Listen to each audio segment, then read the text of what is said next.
Moreno, congratulations. Herman Moreno Youth Awardee. Anong feeling na you will be given that award?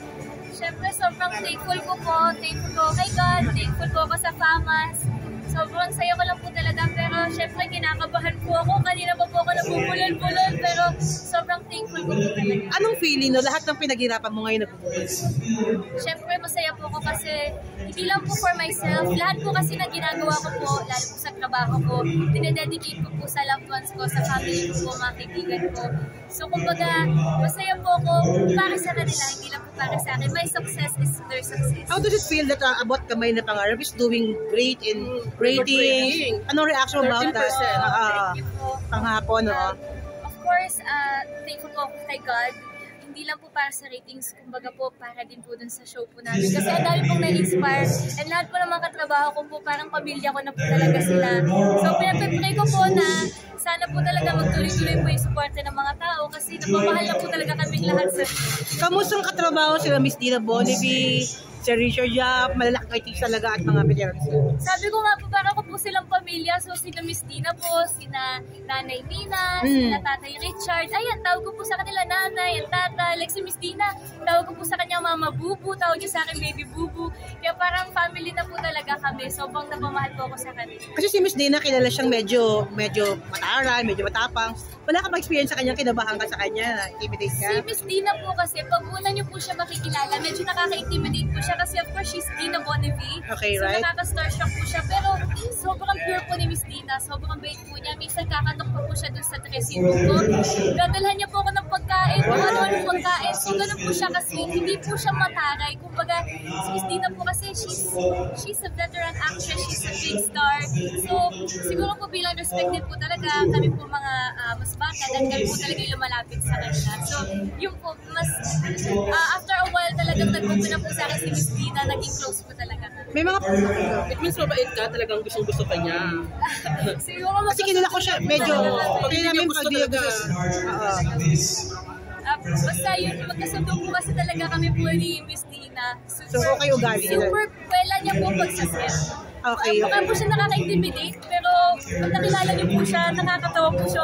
Hindi ba mabigat ang pressure? Kasi nga, ang taas ang ratings siya. Siyempre people are expecting na dapat continuous, maganda istorya, mataas ang rating. So, siyempre po nakaka-pressure din kasi lagi po kami hindi nakakampante kapag may bago pong script, binibigay po namin yung best namin. Every script po talaga yan for 1 year. Lagi po namin binibigay yung kaya po namin ibigay talaga. So, napipressure po talaga kami kasi gusto po namin na mas mapaganda po yung show. Meron pa po kami mapakitang magagandang eksena. Pero nung nagkaroon kayo ng parang katapat na programa, kinabahan ka ba? Ako po kasi, hindi kami pong buong Abot Kamay na family, hindi po namin iniisip yung competition, yung kalaban po. Kumbaga para sa amin, ang competition po namin, yung mga sarili po namin, kung paano po kami mag-i-improve. kasi hindi maiiwasan, no? Aside from yung katapat yung programa, naikukumpara din kayo sa yung kaparehong programa, no? Kaparehong session. Yung, ano yun, magandang dilag. Mas yung ratings, ako compare. Ano yung reaction about that?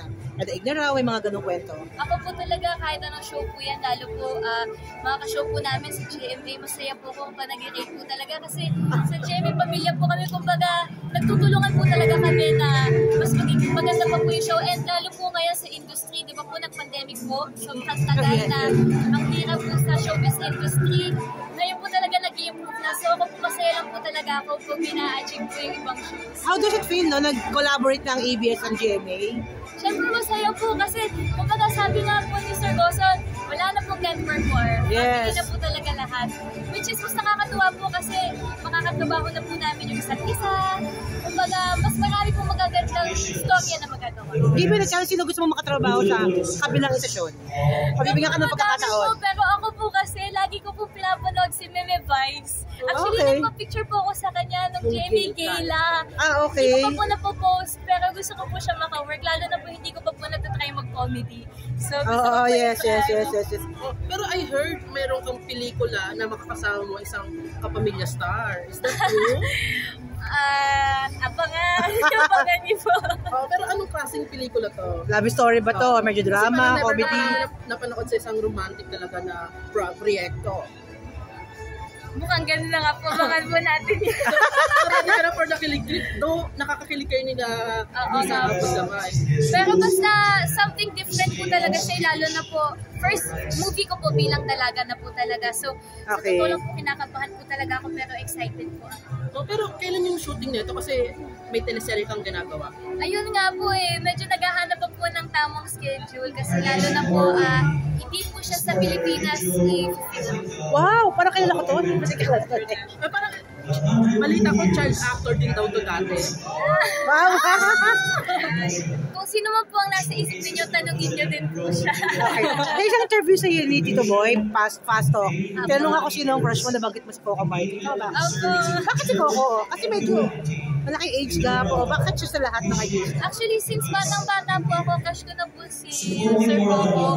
Kasi, syempre magaling po siyang actor, Yes. action star po siya. At higit po sa lahat, nagustuhan ko po sa kanya yung director po siya, producer po siya. Kumbaga, lahat po kaya na gawin. Gusto ko rin po talaga siyang maka-work. Na-meet ko po siya recently kasi pareho po kami ng dentist sa Urban Smiles. Kita kayo. So, kumusta yung makikita nyo? Syempre, masaya po kasi idol ko po siya. More than crush, idol ko po talaga siya kasi ang galing niya po umarte.